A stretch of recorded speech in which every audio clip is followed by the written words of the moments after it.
मेरी संगत पोच सोच दिन राती। मेरा कर्म कुटलता जन्म कुभांते।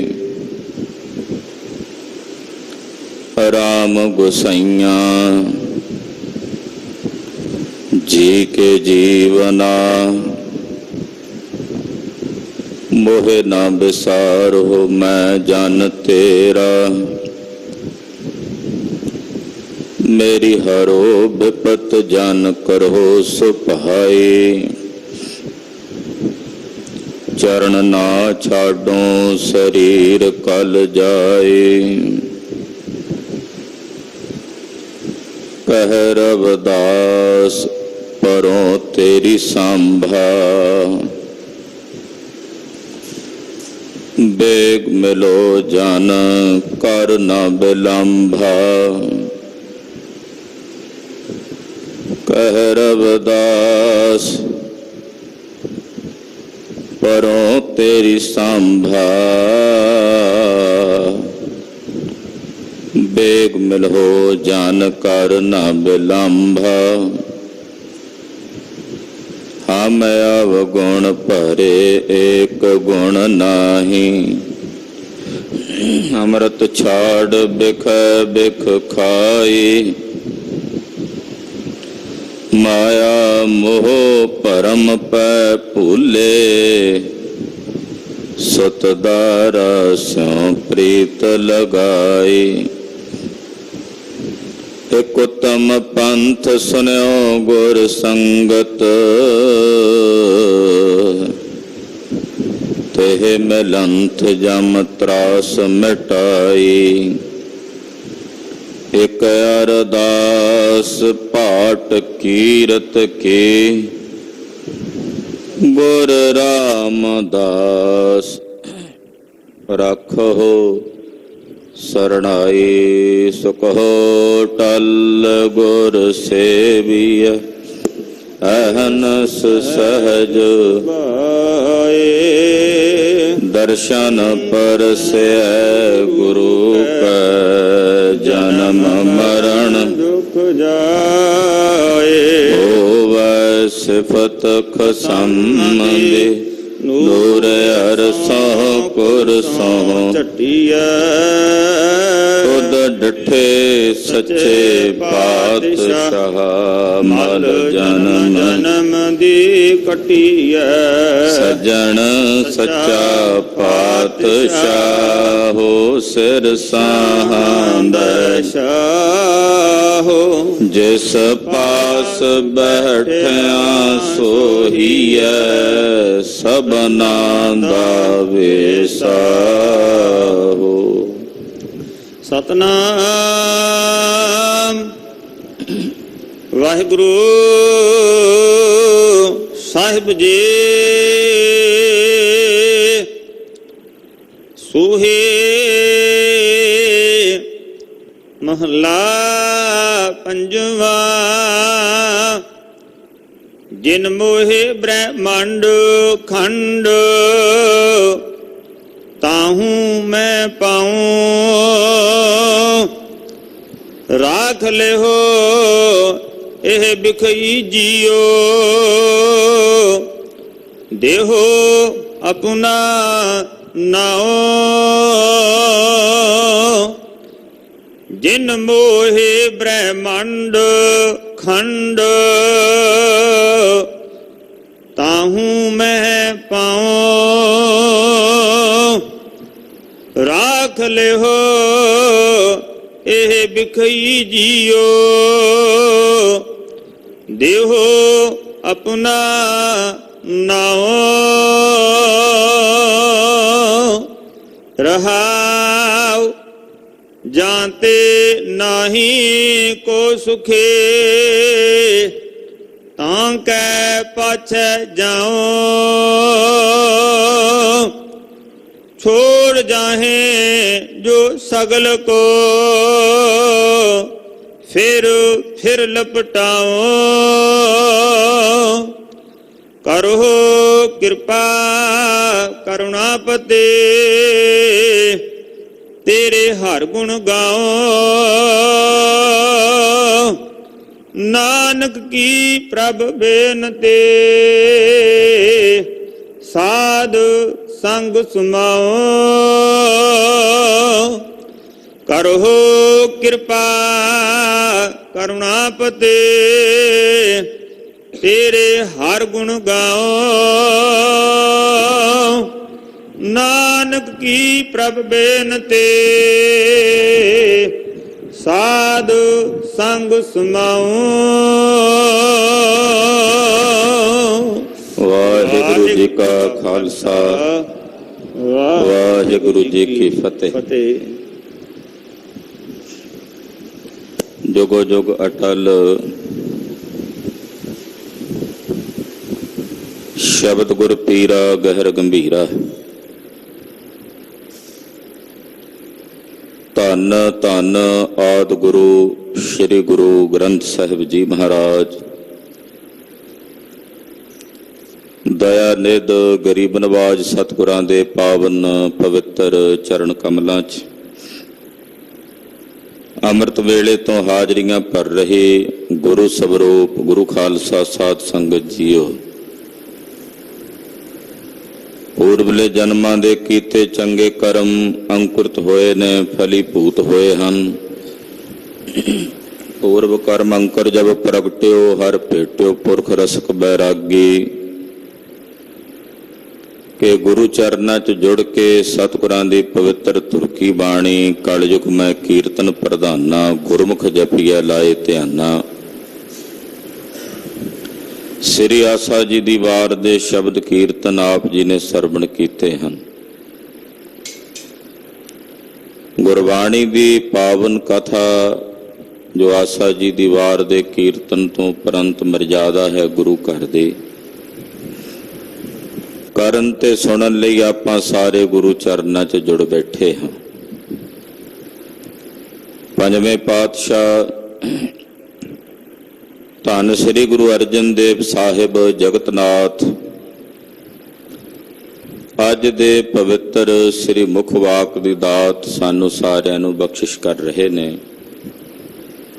ਆਓ ਕੁਝ ਸਮੇਂ ਲਈ ਸੁਰਤੀਆਂ ਬਿਰਤੀਆਂ ਇਕਾਗਰ ਕਰੀਏ। ਸਤਿਗੁਰੂ ਜੀ ਦੇ ਪਵਿੱਤਰ ਪਾਵਨ ਚਰਨ ਕਮਲਾਂ ਵਿੱਚ ਆਪਣੀਆਂ ਹਾਜ਼ਰੀਆਂ ਲਵਾਉਂਦੇ ਆਖੀਏ ਜੀ ਸਤਿਨਾਮ ਸ੍ਰੀ ਵਾਹਿਗੁਰੂ ਸਾਹਿਬ ਜੀ। ਸਤਿਨਾਮ ਸ੍ਰੀ ਵਾਹਿਗੁਰੂ ਸਾਹਿਬ ਜੀ। ਹਾਂਜੀ।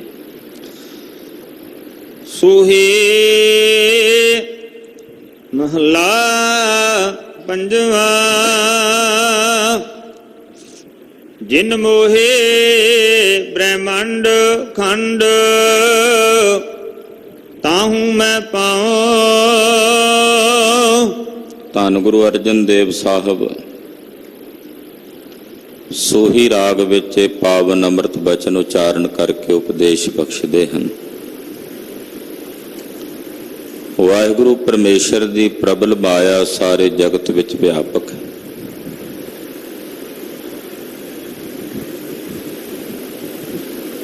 ਸਿਧਾਂਤਕ ਤੌਰ ਤੇ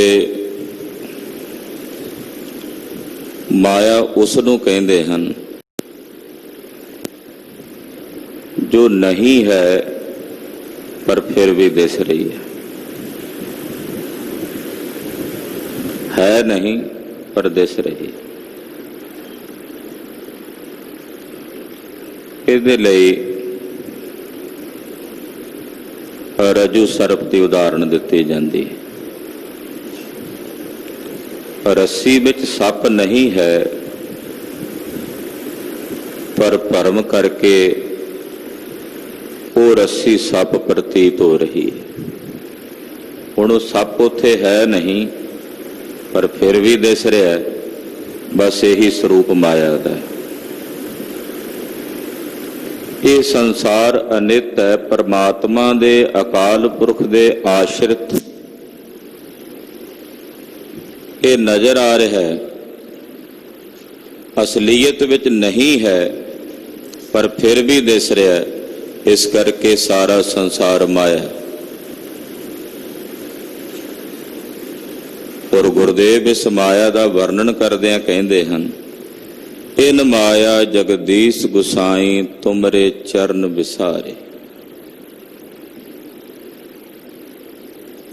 ਲਿਵ ਛੁੜ ਕੇ ਲੱਗੀ ਤ੍ਰਿਸ਼ਨਾ ਮਾਇਆ ਅਮਰ ਵਰਤਾਇਆ। ਇਹ ਮਾਇਆ ਹੈ ਵਾਹਿਗੁਰੂ ਤੇਰੇ ਚਰਨਾਂ ਤੋਂ ਭੁਲਾ ਦਿੰਦੀ ਹੈ, ਤੇਰੇ ਚਰਨਾਂ ਨੂੰ ਹਿਰਦੇ ਚੋਂ ਵਿਸਾਰ ਦਿੰਦੀ ਹੈ। ਜਿਸ ਜਿਸ ਸ਼ੈ ਕਰਕੇ ਪਰਮੇਸ਼ਰ ਵਿਸਰਦਾ ਹੈ, ਸਮਝ ਲਓ ਸਭ ਮਾਇਆ।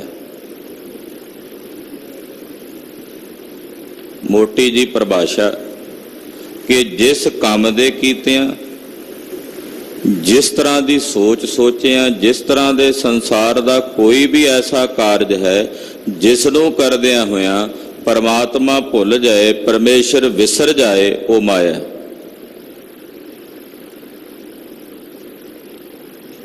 ਪਰ ਇਸ ਮਾਇਆ 'ਚ ਵਰਤਦਿਆਂ ਹੋਇਆਂ ਜੇ ਪਰਮੇਸ਼ਰ ਦਾ ਚਿੰਤਨ ਅੱਠੇ ਪੈਰ ਨਿਰੰਤਰ ਹਿਰਦੇ 'ਚ ਬਣਿਆ, ਉਹਦੀ ਕਦੇ ਬਿਸਿਮਰਤੀ ਨਹੀਂ ਹੁੰਦੀ, ਉਹ ਕਦੇ ਹਿਰਦੇ 'ਚੋਂ ਨਹੀਂ ਭੁੱਲਦਾ, ਨਹੀਂ ਵਿਸਰਦਾ, ਤੋ ਸਮਝ ਲਓ ਮਾਇਆ ਵਿੱਚ ਰਹਿੰਦਾ ਹੋਇਆ ਵੀ ਗੁਰਮੁਖ ਉਦਾਸ ਹੈ।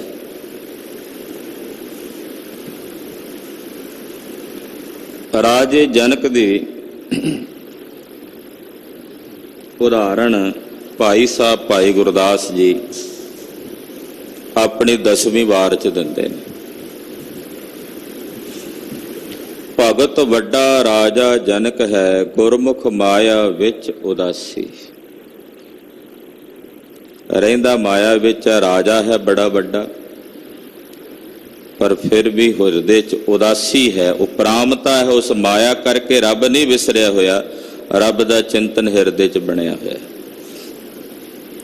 ਇਸੇ ਤਰ੍ਹਾਂ ਗੁਰਮੁਖ ਪਰਮੇਸ਼ਰ ਦੀ ਇਬਾਦਤ ਕਰਨ ਵਾਲੇ ਸੰਸਾਰ ਵਿੱਚ ਵਿਚਰਦਿਆਂ ਹੋਇਆਂ, ਮਾਇਆ ਵਿੱਚ ਰਹਿੰਦਿਆਂ ਹੋਇਆਂ ਵੀ, ਗ੍ਰਸਥ ਧਰਮ ਦੇ ਵਿੱਚ ਰਹਿੰਦਿਆਂ ਹੋਇਆਂ ਵੀ ਆਪਣੇ ਹਿਰਦੇ ਵਿੱਚ ਉਦਾਸੀਨਤਾ ਦੀ ਬਿਰਤੀ, ਉਪਰਾਮਤਾ ਦੀ ਬਿਰਤੀ ਰੱਖਦੇ। ਇਹ ਮਾਇਆ ਇਤਨੀ ਪ੍ਰਬਲ ਹੈ, ਵੱਡੇ ਵੱਡੇ ਇਸ ਮਾਇਆ ਕਰਕੇ ਭਰਮ ਜਾਂਦੇ ਨੇ। ਇਹ ਵੱਡਿਆਂ ਵੱਡਿਆਂ ਬਲੀਆਂ ਨੂੰ, ਤਪਸਵੀਆਂ ਨੂੰ, ਰਿਸ਼ੀਆਂ ਨੂੰ, ਮੁਨੀਆਂ ਨੂੰ ਭਰਮਾ ਲੈਂਦੀ। ਪਰ ਜਿਹੜੇ ਸਤਿਗੁਰਾਂ ਦੀ ਸ਼ਰਨ 'ਚ ਤੇ ਪਨਾਹ 'ਚ ਪੈ ਕੇ ਬੇਨਤੀਆਂ ਕਰਦੇ ਨੇ, ਸਾਹਿਬ ਤਰਸ ਕਰਕੇ ਉਹਨਾਂ ਨੂੰ ਬਚਾ ਲੈਂਦੇ। ਇੱਥੇ ਬੇਨਤੀਨੁਮਾ ਸ਼ਬਦ ਹੈ ਕਿ ਹੇ ਵਾਹਿਗੁਰੂ, ਜਿਸ ਮਾਇਆ ਨੇ ਪੂਰੇ ਬ੍ਰਹਿਮੰਡ ਨੂੰ ਮੋਹਿਆ ਹੋਇਆ, ਜਿਨ ਮੋਹੇ ਬ੍ਰਹਿਮੰਡ, ਪੂਰੇ ਬ੍ਰਹਿਮੰਡ ਨੂੰ ਇਸ ਮਾਇਆ ਨੇ ਮੋਹਿਆ ਹੋਇਆ। ਹਰ ਇੱਕ ਚੀਜ਼ ਦੇ ਅੰਦਰ ਮਾਇਆ ਦੀ ਪਕੜ ਹੈ। ਮਾਇਆ ਨੇ ਹਰ ਇੱਕ ਨੂੰ ਆਪਣੇ ਨਾਲ ਖਿੱਚ ਕੇ ਰੱਖਿਆ ਹੋਇਆ, ਜੋੜ ਕੇ ਰੱਖਿਆ ਹੋਇਆ। ਇਸ ਕਰਕੇ ਸਾਰੀ ਮਾਇਆ ਪਰਮੇਸ਼ਰ ਦੀ ਪੂਰੇ ਬ੍ਰਹਿਮੰਡ ਨੂੰ ਮੋਹਿਤ ਕਰਕੇ ਰੱਖਦੀ ਹੈ। ਕੋਠਾ ਬਣਦਾ ਨਾ, ਕੋਈ ਮਕਾਨ ਬਣਦਾ, ਨਿੱਕਾ ਜਿਹਾ ਕੋਈ ਕਮਰਾ ਬਣਾ ਲਓ। ਉਹ ਕਮਰਾ ਬਣਦਾ ਕਿਵੇਂ ਹੈ? ਜੇ ਖੁੱਲੀ ਥਾਂ ਹੋਵੇ, ਆਕਾਸ਼ ਹੋਵੇ। ਜੇ ਆਕਾਸ਼ ਨਾ ਹੋਵੇ, ਆ ਬਿਲਡਿੰਗ ਨਹੀਂ ਬਣ ਸਕਦੀ, ਇਮਾਰਤ ਨਹੀਂ ਬਣ ਸਕਦੀ।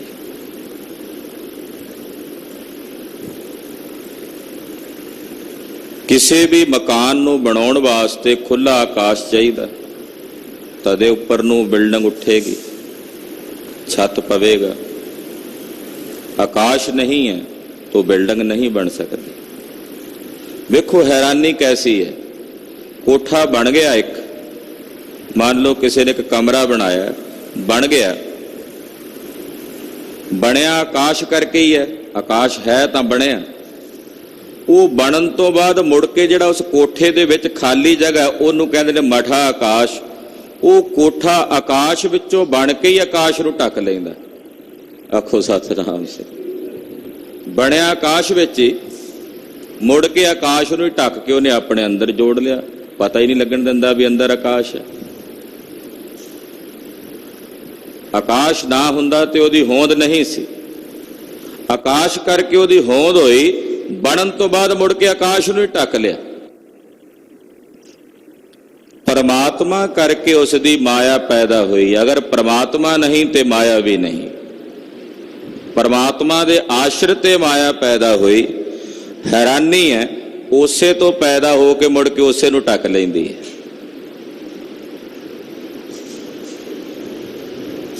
ਉਸੇ ਤੋਂ ਪੈਦਾ ਹੋ ਕੇ ਉਸੇ ਨੂੰ ਢੱਕ ਤੇ ਲਿਆ, ਪਰ ਜਿਹੜਾ ਉਹ ਆਕਾਸ਼ ਉਸ ਕੋਠੇ ਵਿੱਚ ਬਣਿਆ ਹੋਇਆ ਸੀ ਉਹ ਢੱਕ ਤਾਂ ਲਿਆ, ਪਰ ਉਸ ਆਕਾਸ਼ ਦੇ ਉੱਤੇ ਪ੍ਰਭਾਵ ਤਾਂ ਨਹੀਂ ਪਾ ਸਕੀ। ਉਹ ਤਾਂ ਉਹਦੇ ਅੰਦਰ, ਕੋਠੇ ਦੇ ਅੰਦਰ ਵੀ ਨਿਰਲੇਪ ਹੈ ਨਾ।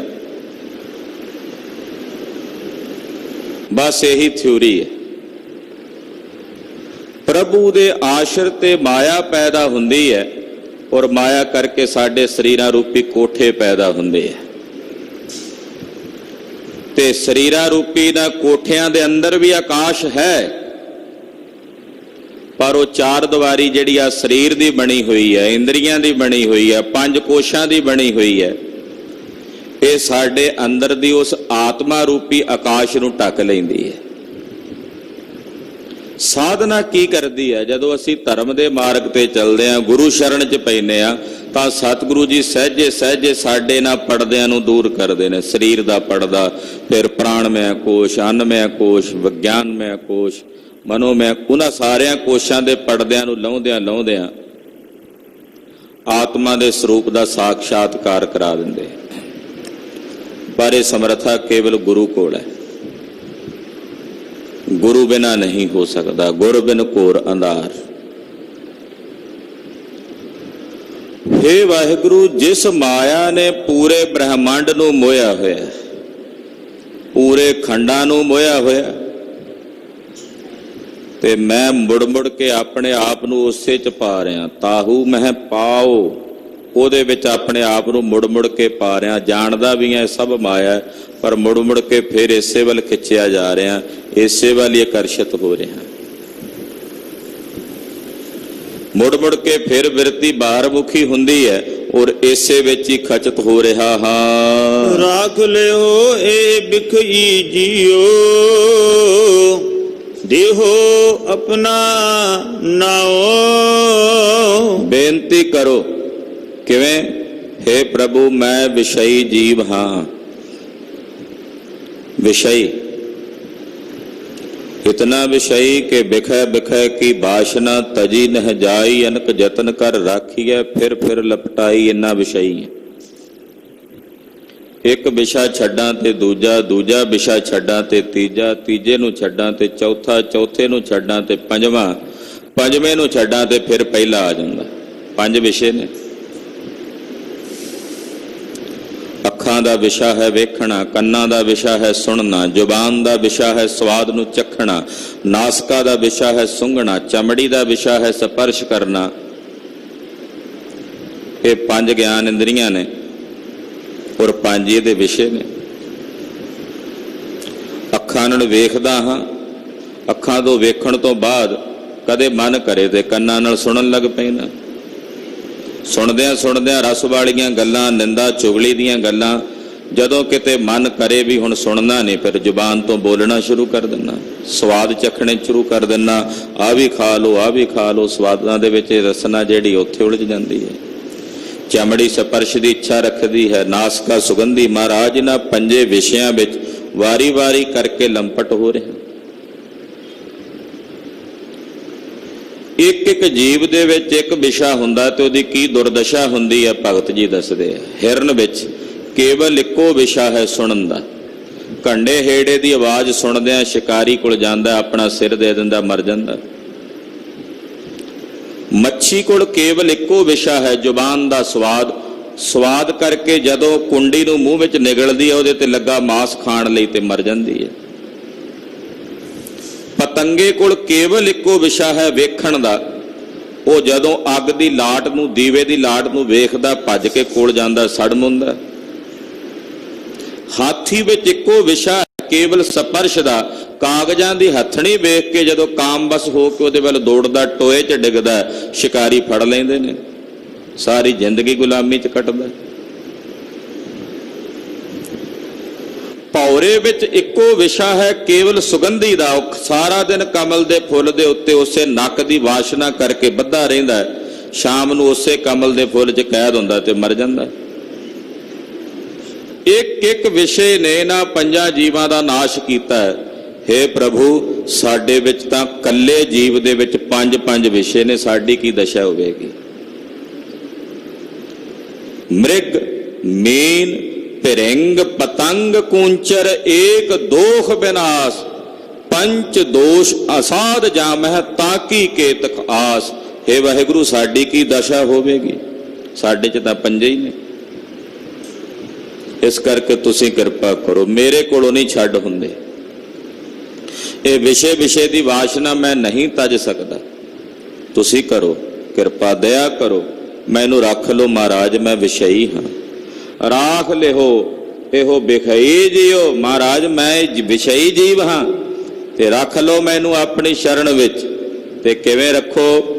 ਦੇਹੋ ਆਪਣਾ ਨਾਉ, ਮਹਾਰਾਜ ਮੈਨੂੰ ਆਪਣਾ ਨਾਮ ਬਖਸ਼ ਦਿਓ, ਆਪਣੇ ਨਾਮ ਦੀ ਦਾਤ ਬਖਸ਼ ਕੇ ਰੱਖ ਲਓ। ਰਹਾਉ ਜਾਂਤੇ ਨਾਹੀ ਕੋ ਸੁਖੇ, ਤਾ ਕਹਿ ਪਾਛੈ ਜਾਓ। ਮੈਂ ਇਹ ਜਾਣਦਾ ਹਾਂ ਕਿ ਇਸ ਮਾਇਆ ਕਰਕੇ ਕੋਈ ਸੁਖੀ ਨਹੀਂ ਹੈ। ਜਿਸ ਕੋਲ ਬਹੁਤ ਹੈ ਉਹ ਵੀ ਦੁਖੀ, ਜਿਸ ਕੋਲ ਨਹੀਂ ਉਹ ਵੀ ਦੁਖੀ। ਮੈਂ ਜਾਣਦਾ ਹਾਂ ਇਹਦੇ 'ਚ ਸੁਖ ਨਹੀਂ ਹੈ, ਪਰ ਮਹਾਰਾਜ ਇਹ ਜਾਣਦਾ ਹੋਇਆ ਵੀ ਮੈਂ ਮੁੜ ਮੁੜ ਕੇ ਇਹਦੇ ਪਿੱਛੇ ਦੌੜਦਾ ਹਾਂ। ਇਹੋ ਜੀ ਮੇਰੀ ਦਸ਼ਾ ਹੈ। ਜਾਤੇ ਨਾਹੀ ਕੋ ਸੁਖੀ, ਤਾਂ ਕਹਿ ਪਾਛੈ ਜਾਓ। ਅੱਜ ਤੋਂ ਜੇ ਕਿਤੇ 50-100 ਸਾਲ ਪਿੱਛੇ ਚਲੇ ਜਾਈਏ ਤੇ ਬਹੁਤ ਪੈਸਾ ਨਹੀਂ ਸੀ ਹੁੰਦਾ ਲੋਕਾਂ ਕੋਲ, ਬਹੁਤ ਜ਼ਿਆਦਾ ਧਨ ਨਹੀਂ ਸੀ ਹੁੰਦਾ, ਪਰ ਕਿਹਾ ਜਾਂਦਾ ਚਿੰਤਕਾਂ ਵੱਲੋਂ ਉਦੋਂ ਲੋਕ ਜ਼ਿਆਦਾ ਸੁਖੀ ਸਨ, ਉਹਨਾਂ ਦਾ ਜੀਵਨ ਜ਼ਿਆਦਾ ਆਨੰਦ ਵਿੱਚ ਸੀ। ਉਦੋਂ ਉਹਨਾਂ ਨੂੰ ਡਿਪਰੈਸ਼ਨ ਨਹੀਂ ਸੀ ਹੁੰਦਾ, ਉਦੋਂ ਥਾਂ ਥਾਂ ਤੇ ਮਾਨਸਿਕ ਰੋਗਾਂ ਦੇ ਡਾਕਟਰ ਨਹੀਂ ਸਨ ਬੈਠੇ ਹੁੰਦੇ। ਜਦੋਂ ਇਹ ਮਨੋਂ ਵਿਗਿਆਨਕ ਡਾਕਟਰਾਂ ਦੇ ਕਲੀਨਿਕ ਵੇਖੀ, ਉੱਥੇ ਸੈਂਕੜੇ ਰੋਗੀ ਖੜੇ ਹੁੰਦੇ ਆ, ਔਰ ਕਿੰਨੇ ਕਿੰਨੇ ਮਾਨਸਿਕ ਰੋਗ ਨੇ। ਉਹ ਡਿਪਰੈਸ਼ਨ, ਜਿਤਨਾ ਪਦਾਰਥਵਾਦੀ ਯੁੱਗ ਵਧਿਆ, ਜਿਤਨਾ ਖਿੰਡਾਵ ਵਧਿਆ, ਓਨਾ ਹੀ ਬੰਦੇ ਦੀ ਸੁਰਤ ਜ਼ਿਆਦਾ ਦੁਖੀ ਹੋਈ ਹੈ, ਗਮਗੀਨ ਹੋਈ ਹੈ। ਵਿਕਾਸ ਖਤਮ ਹੋਇਆ, ਖੇੜਾ ਖਤਮ ਹੋਇਆ। ਜਿੰਨੇ ਸਾਦੇ ਤੇ ਸਰਲ ਜੀਵਨ ਸਨ ਸਾਡੇ ਪੁਰਾਣੇ ਬਜ਼ੁਰਗਾਂ ਦੇ, ਉਹ ਓਨੇ ਸੁਖੀ ਸਨ। ਤੇ ਸਾਡੇ ਜੀਵਨ ਜਿਤਨੇ ਸੁਖਦਾਈ, ਸੁਖ ਰਹਿਣੇ ਜਿੰਨੇ ਜਿੰਨੇ ਅਸੀਂ ਸੁਖ ਇਕੱਠੇ ਕਰਦੇ ਜਾ ਰਹੇ ਹਾਂ, ਫਿਰ ਵੀ ਮਨ ਸੁਖੀ ਨਹੀਂ ਹੈ। ਫਿਰ ਵੀ ਰਾਤ ਨੂੰ ਪੈਣ ਵੇਲੇ ਨੀਂਦ ਦੀ ਗੋਲੀ ਲੈਣੀ ਪੈਂਦੀ ਹੈ। ਫਿਰ ਕਾਹਦਾ ਸੁਖ, ਕਾਹਦੀ ਖੁਸ਼ੀ? ਮੈਂ ਇਹ ਜਾਣਦਾ ਵੀ ਹਾਂ ਮਹਾਰਾਜ ਕਿ ਇਹ ਤੋਂ ਕੋਈ ਸੁਖੀ ਨਹੀਂ ਹੈ, ਪਰ ਮੈਂ ਫਿਰ ਮੁੜ ਮੁੜ ਕੇ ਦੇ ਪਿੱਛੇ ਦੌੜਦਾ। ਦਿਨ ਰਾਤ ਇਸੇ ਦੀ ਪਕੜ ਬਣੀ ਹੋਈ ਹੈ। ਮਾਇਆ ਮਨੋ ਨਾ ਵਿਸਰੈ, ਮੰਗੈ ਦਮਾ ਦਮ। ਮੁੜ ਮੁੜ ਕੇ ਇਸੇ ਦਾ ਚਿੰਤਨ ਹੋ ਰਿਹਾ। ਹਾਂ, ਚਾਹੀਦੀ ਹੈ ਗ੍ਰਸਤੀ ਦੇ ਜੀਵਨ ਲਈ ਪਦਾਰਥ ਵੀ ਚਾਹੀਦੇ ਨੇ, ਲੋੜ ਦੀਆਂ ਵਸਤੂਆਂ ਵੀ ਚਾਹੀਦੀਆਂ ਨੇ, ਪਰ ਇਹਨਾਂ ਪਿੱਛੇ ਹੀ ਆਪਣਾ ਸਾਰਾ ਜੀਵਨ ਗਰਕ ਕਰਕੇ ਰੱਖ ਦੇਣਾ। ਜੀਵਨ ਨੂੰ ਸਵਾਰਨ ਦਾ ਯਤਨ ਹੀ ਨਾ ਕਰਨਾ। ਜਿਸ ਤੋਂ ਕੋਈ ਸੁਖੀ ਨਹੀਂ ਹੈ, ਮੈਂ ਜਾਣਦਾ ਹਾਂ, ਮੁੜ ਮੁੜ ਕੇ ਫੇਰ ਇਹਦੇ ਪਿੱਛੇ ਦੌੜਦਾ ਹਾਂ, ਮੁੜ ਮੁੜ ਕੇ ਫੇਰ ਇਸੇ ਦੇ ਪਿੱਛੇ ਭਜਦਾ ਹਾਂ। ਛੋੜ ਜਾਏ ਜੋ ਸਗਲ ਕੋ, ਫਿਰ ਲਪਟਾਓ। ਮੈਂ ਇਹ ਵੀ ਜਾਣਦਾ ਹਾਂ ਵੀ ਇਹ ਸਾਰਾ ਕੁਝ ਛੱਡ ਕੇ ਚਲਿਆ ਜਾਣਾ, ਇਹ ਮੇਰੇ ਨਾਲ ਸदैव ਨਹੀਂ ਨਿਭਣਾ। ਪੁੱਤਰ ਵੀ ਮਾਇਆ, ਧੀਆਂ ਵੀ ਮਾਇਆ, ਘਰ ਵਾਲੀ ਵੀ ਮਾਇਆ, ਪਰਿਵਾਰ, ਮਾਂ ਬਾਪ ਸਭ ਮਾਇਆ ਦਾ ਹੀ ਸਰੂਪ ਹੈ। ਮੈਂ ਜਾਣਦਾ ਹਾਂ ਮੈਂ ਇਹਨਾਂ ਸਾਰਿਆਂ ਨੂੰ ਛੱਡ ਜਾਣਾ। ਧਨ ਸੰਪਦਾ ਵਿਭੂਤੀ ਮੈਂ ਜਾਣਦਾ ਮੈਂ ਸਭ ਨੂੰ ਛੱਡ ਜਾਣਾ, ਪਰ ਮਹਾਰਾਜ ਕੀ ਕਰਾਂ? ਫਿਰ ਕੇ ਮੁੜ ਮੁੜ ਕੇ ਫਿਰ ਮੈਂ ਇਸੇ ਵਿੱਚ ਹੀ ਲੰਪਟ ਹੁੰਦਾ। ਲਪਟਾਓ। ਮੁੜ ਮੁੜ ਕੇ ਫਿਰ ਮੈਂ ਇਸੇ 'ਚ ਹੀ ਲੁਭਾਏ ਮਾਨ ਹੁੰਨਾ, ਲੰਪਟ ਹੁੰਨਾ, ਮੋਹਗ੍ਰਸਤ ਹੁੰਦਾ ਹਾਂ। ਕਰਹੁ ਕਿਰਪਾ ਕਰੁਣਾਪਤੇ ਤੇਰੇ ਹਰ ਗੁਣ ਗਾਓ। ਹੇ ਕਰੁਣਾ ਦੇ ਸੁਆਮੀ, ਹੇ ਕਰੁਣਾ ਦੇ ਸਮੁੰਦਰ, ਮੇਰੇ ਤੇ ਕਿਰਪਾ ਕਰੋ। ਕੀ ਕਿਰਪਾ ਕਰੋ? ਮਹਾਰਾਜ ਮੈਂ ਤੁਹਾਡੇ ਹਰੀ ਜੀ ਗੁਣ ਗਾਵਾਂ, ਮੇਰੇ ਤੇ ਕਿਰਪਾ ਕਰੋ। ਤੇਰੇ ਹਰ ਗੁਣ ਗਾਓ, ਮਹਾਰਾਜ ਤੁਹਾਡੇ ਗੁਣ ਗਾਵਾਂ, ਹਰੀ ਜੀ ਤੁਹਾਡੇ ਗੁਣ ਗਾਵਾਂ, ਮੇਰੇ ਤੇ ਕਿਰਪਾ ਕਰੋ। ਮੈਂ ਤੁਹਾਡੇ ਚਰਨਾਂ ਵਿੱਚ ਇਹ ਬੇਨਤੀ ਕਰਕੇ ਮੰਗਦਾ ਹਾਂ। ਨਾਨਕ ਕੀ ਪ੍ਰਭ ਬੇਨਤੀ ਸਾਧ ਸੰਗ ਸੁਨਾਓ। ਧੰਨ ਸ੍ਰੀ ਗੁਰੂ ਅਰਜਨ ਦੇਵ ਸਾਹਿਬ ਜੀ ਫਰਮਾਉਂਦੇ ਨੇ, ਮੇਰੀ ਇਹ ਬੇਨਤੀ ਹੈ ਮਹਾਰਾਜ ਕਿ ਮੈਂ ਸਾਧ ਸੰਗਤ ਵਿੱਚ ਸਮਾ ਜਾਵਾਂ, ਮੈਨੂੰ ਸਾਧ ਸੰਗਤ ਵਿੱਚ ਸਮਾਈ ਮਿਲ ਜਾਏ। ਮਹਾਰਾਜ ਆਪਣੀ ਸੰਗਤ 'ਚ ਢੋਈ ਦੇ ਦਿਓ, ਆਖੋ ਸਤਿਨਾਮ। ਆਪਣੀ ਸੰਗਤ ਵਿੱਚ ਥਾਂ ਦੇ ਦਿਓ ਮਹਾਰਾਜ, ਆਪਣੀ ਸੰਗਤ ਵਿੱਚ ਢੋਈ ਬਖਸ਼ ਦਿਓ। ਨਚੀਜ ਹਾਂ, ਔਗਣਾ ਦਾ ਭਰਿਆ ਹੋਇਆ ਹਾਂ, ਰੱਖ ਲਓ ਮਹਾਰਾਜ, ਮੈਨੂੰ ਆਪਣੀ ਸੰਗਤ ਵਿੱਚ ਸਥਾਨ ਬਖਸ਼ ਦਿਓ। ਸਮਾ ਜਾਵਾਂ ਤੁਹਾਡੀ ਸੰਗਤ ਵਿੱਚ, ਇੱਕ ਮਿਕ ਹੋ ਜਾਵਾਂ।